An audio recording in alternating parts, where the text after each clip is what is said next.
Good morning मेरे प्यारे दोस्तों। Welcome back my YouTube channel एक ही साक्षर स्टडी पॉइंट पर। मैं आशा करता हूं आप लोग अच्छे होंगे और अपने परिवार का भी अच्छे से ख्याल रखते होंगे और अपनी जो पढ़ाई है वो भी कंटिन्यू करते होंगे। आइए शुरू करता हूं। मैं जो श्री राम की जो जन्मभूमि है अयोध्या जो पड़ता उत्तर प्रदेश। आइए आज हम उत्तर प्रदेश के बारे में पढ़ेंगे और यहाँ से जितने भी आपके डाउट है मैं बात सारे क्लियर कर दूंगा और यहाँ से जितने भी क्वेश्चन बनेगा वो मैं आपको कराऊंगा और यहाँ से जितने भी क्वेश्चन पूछे जाते हैं पेपर में वो मैं आपको क्लियर कराऊंगा। आगे आइए मैं शुरू करता हूँ। अयोध्या नगरी श्री राम की जन्मभूमि, यानी ये जो टॉपिक है आपका लेखपाल के लिए भी है, यूपी ट्रिपल एस पैट के लिए भी है और एस टेट या सुपर टेट के लिए भी है और टेट की यूपी टेट के लिए भी है और वीडियो के लिए है। आइए मैं शुरू करता हूँ। ब्रिटिश शासन के दौरान 1 अप्रैल 1937 को जो इसका नाम था वो था यूनाइटेड प्रोविंस, जो इसका नाम रखा गया था। उसके बाद जब मेरा देश आज़ाद हुआ, आज़ाद होने के बाद जब मेरा संविधान लागू हुआ उसके 2 दिन पहले जो इसका नाम रखा गया था, यानी 24 जनवरी 1950 को इसका नाम बदलकर उत्तर प्रदेश कर दिया गया। जो इसका गठन हुआ 1 नवंबर 1957 को इसका गठन हुआ। जो इसकी राजधानी रखी गई थी वो राजधानी थी लखनऊ। उसके बाद यहाँ के जो फर्स्ट सीएम थे यानी मुख्यमंत्री थे वो थे गोविंद वल्लभ पंत। उसके बाद जो इसकी राज्यपाल थी वो थी सरोजिनी नायडू। सरोजनी नायडू को ही भारत की कोकिला कहा जाता है। उसके बाद क्वेश्चन देखिएगा आपका, यहाँ की विधानमंडल यहाँ की है 2 सदनी, एक तो विधानसभा एक विधान परिषद। तो विधानसभा में है 403 सीटें प्लस एक इंग्लो इंडियन, जो टोटल हो जाती है 404 सीट हो जाती है। ठीक है। उसके बाद देखते हैं यहाँ पर विधानसभा की जो सीटें हैं वो है 100 सीटें। यहाँ पर देखते हैं संसदीय क्षेत्र। जो यहाँ का संसदीय क्षेत्र है, एक तो राज्यसभा होता है एक लोकसभा। तो राज्यसभा में जो सीटें होती हैं वो 31 सीटें होती हैं और जो लोकसभा में सीटें होती हैं वो होती हैं आपकी 80 सीटें होती हैं।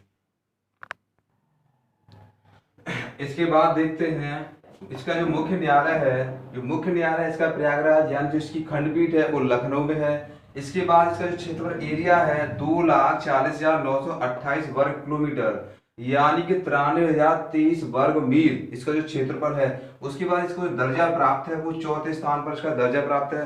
पहले स्थान पर आता है आपका राजस्थान, दूसरे स्थान पर आपका मध्य प्रदेश और तीसरे स्थान पर आता है आपका महाराष्ट्र और चौथे स्थान पर आता है आपका उत्तर प्रदेश।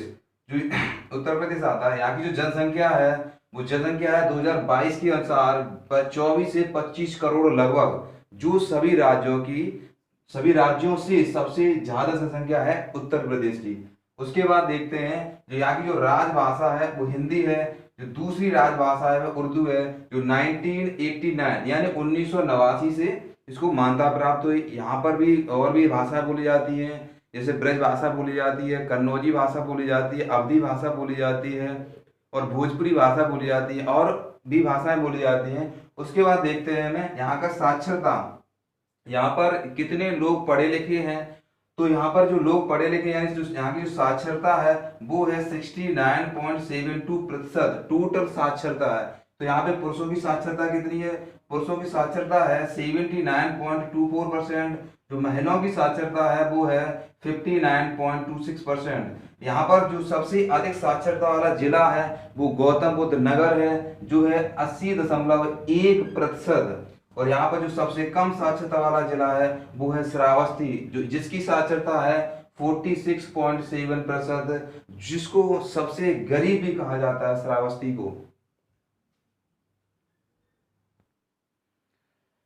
इसके बाद देखते हैं यहाँ का जो जनसंख्या घनत्व है वो 829 व्यक्ति प्रति वर्ग किलोमीटर है। उसके बाद क्या कहता है लिंगानुपात, यहाँ का जो लिंगानुपात है 912 महिलाओं पर 1000 पुरुष, जो जनगणना 2011 के अनुसार है। उसके बाद देखते हैं इसका क्षेत्रफल के आधार पर सबसे बड़ा जो शहर है वो लखनऊ है और यानी जो इसका जो एरिया है वो 349 वर्ग किलोमीटर है। जो जनसंख्या में दूसरा सबसे बड़ा शहर है और जनसंख्या में जो सबसे बड़ा शहर है वो प्रयागराज है। उसके बाद देखते हैं जो हमारे यूपी को यानी 75 जिलों और 18 मंडलों में बांटा गया है। जो यूपी का जो सबसे बड़ा जिला है वो लखीमपुर खीरी है, जो इसका क्षेत्रफल है 7,680 वर्ग किलोमीटर, जो नेपाल से सीमा लगाता है। नेपाल यानी अंतर्राष्ट्रीय सीमा लगाता है।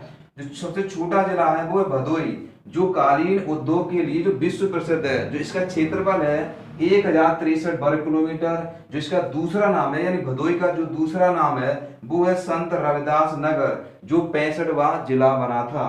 उसके बाद देखते हैं दूसरा सबसे बड़ा जिला सोनभद्र है, जिसका क्षेत्रफल है 6788 वर्ग किलोमीटर।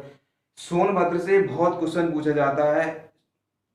यूपी का जो एकमात्र जिला है जो 4 राज्यों से सीमा लगाता है। पहला है आपका बिहार, दूसरा झारखंड, तीसरा छत्तीसगढ़ और चौथा आपका है मध्य प्रदेश। उसके बाद क्वेश्चन क्या कहता है, जो इसका जो राजकीय जो पक्षी है वो सारस है, जिसको हम क्रोच के नाम से भी जानते हैं। यहाँ का जो पेड़ है, जो राष्ट्रीय पेड़ है वो अशोक है। और जो राजकीय पुष्प है वो पलाश, उसी का दूसरा नाम है टेसु। जो यहाँ का राष्ट्रीय जो पशु है वो बारहसिंगा है। और जो राष्ट्रीय चिन्ह है जो व्रत में तीर कमान और 2 मछली, जो 1938 से स्वीकृत हुआ। अब देखिएगा जनजातियां, यहाँ की जो जनजातियां हैं थारू, थारू जो गोरखपुर में पाई जाती है और ये सबसे बड़ी जनजाति है। और ये थारू जनजाति है वो सबसे पुरानी भी जनजाति मानी जाती है। उसके बाद है बुक्सा, बुक्सा ये भी बहुत पुरानी जनजाति है। उसके बाद चेरो जनजाति पाई जाती है उत्तर प्रदेश में। उसके बाद गोंडा, गोंड जनजाति पाई जाती है। उसके बाद पांका और पानिका, ये जो जनजाति पाई जाती है सोनभद्र एवं मिर्जापुर क्षेत्र में पाई जाती है। उसके बाद है खरवार जनजाति, उसके बाद माहिगरी जनजाति है, उसके बाद भाटिया जनजाति यानी भोटिया जनजाति पाई जाती है और जौनसारी जनजाति पाई जाती है। उसके बाद देखते हैं प्रमुख नेशनल पार्क जो एग्जाम में बहुत पूछे जाते हैं। पहला जो नेशनल पार्क है दुधवा राष्ट्रीय उद्यान, जो है लखीमपुर खीरी। मैंने अभी बताया था जो उत्तर प्रदेश का सबसे बड़ा जिला है लखीमपुर खीरी। जो यहाँ पे जो है दुधवा राष्ट्रीय उद्यान है वो लखीमपुर खीरी में है, जो 811 वर्ग किलोमीटर में फैला हुआ है। जिसकी स्थापना हुई थी 1985 ईस्वी में हुई थी। उसके बाद देखते हैं चंद्रप्रभा राष्ट्रीय उद्यान, ये वाराणसी में है। उसके बाद है पीलीभीत राष्ट्रीय रिजर्व यानी टाइगर रिजर्व है, वो पीलीभीत जिले में है, जो 800 वर्ग किलोमीटर में फैला हुआ है। उसके बाद देखते हैं कतर्निया घाट, ये भी एग्जाम में कई बार पूछा गया है। ये बहराइच जिले में है, 154.7 वर्ग किलोमीटर में फैला हुआ है। उसके बाद देखते हैं सूर सरोवर, ये भी पूछा गया एग्जाम में। ये आगरा में स्थित है, आगरा मंडल में स्थित है। उसके बाद देखते हैं ओखला पक्षी अभ्यारण्य, ये पड़ता है आपका गौतम बुद्ध नगर नोएडा में। इसके बाद समन पक्षी अभ्यारण्य मैनपुरी में है, जो करेल में पड़ता है। अब देखते हैं प्रमुख झीलें जो एग्जाम में बहुत पूछी जाती हैं। जो रामताल जो मेरठ में पड़ती है, रामगढ़ ताल जो गोरखपुर में है। उसके बाद है बड़ा ताल जो जिसको गोखुर के नाम से भी जानी जाती है, जो शाहजहांपुर में पड़ती है। उसके बाद पड़ती है सागर ताल जो बदायूं में है। उसके बाद है सीता कुंड और भरत कुंड, ये आपको नाम से ही पता लग रहा होगा, यानी सीता और भरत कुंड ये अयोध्या में है। और एक है नौह झील जो मथुरा में पड़ती है। अब देखते हैं लोक नृत्य, उत्तर प्रदेश के लोक नृत्य। जो लोक नृत्य हैं, 4 जो प्रसिद्ध लोक नृत्य हैं, एक तो नौटंकी है, दूसरा है रासलीला और तीसरा है कजरी और चौथा है चांपेली। जो यहाँ का जो शास्त्रीय नृत्य है वो कथक या कथक के नाम से जाना जाता है, जो उत्तर भारत में प्रचलित है। उसके बाद देखते हैं प्रमुख नदियां। यहाँ की जो प्रमुख नदियां हैं गंगा है, यमुना है, घाघरा है, घाघरा को ही सरयू नाम कहा जाता है। उसके बाद गोमती है, चंबल है, सोन है, बेतवा है, केन है, काली है, शारदा है, गंडक है, रामगंगा आदि यहाँ की जो प्रमुख नदियां हैं। इसके बाद देखते हैं उत्तर प्रदेश की जो सीमाएं कितने राज्यों से लगती हैं और कितने केंद्र शासित प्रदेशों से लगती हैं और कितनी अंतर्राष्ट्रीय सीमाएं लगती हैं। आइए मैं इसकी सीमाएं देखता हूं। सीमाएं क्या है, 8 राज्य और 1 केंद्र शासित प्रदेश के साथ सीमा लगती है। टोटल 9 राज्यों के साथ सीमा लगाता है। उसके बाद एक अंतर्राष्ट्रीय सीमा लगती है। देखते हैं, जो पहली सीमा लगती है बिहार के साथ लगती है, दूसरा झारखंड के साथ लगती है, तीसरा छत्तीसगढ़, चौथा मध्य प्रदेश और 5वां है राजस्थान, 6वां हरियाणा और 7वां है आपका हिमाचल प्रदेश। जो 8वां है उत्तराखंड। जो उत्तराखंड पहले उत्तर प्रदेश का ही हिस्सा था, जो 9 नवंबर 2000 को अलग हो गया था। उसके बाद देखते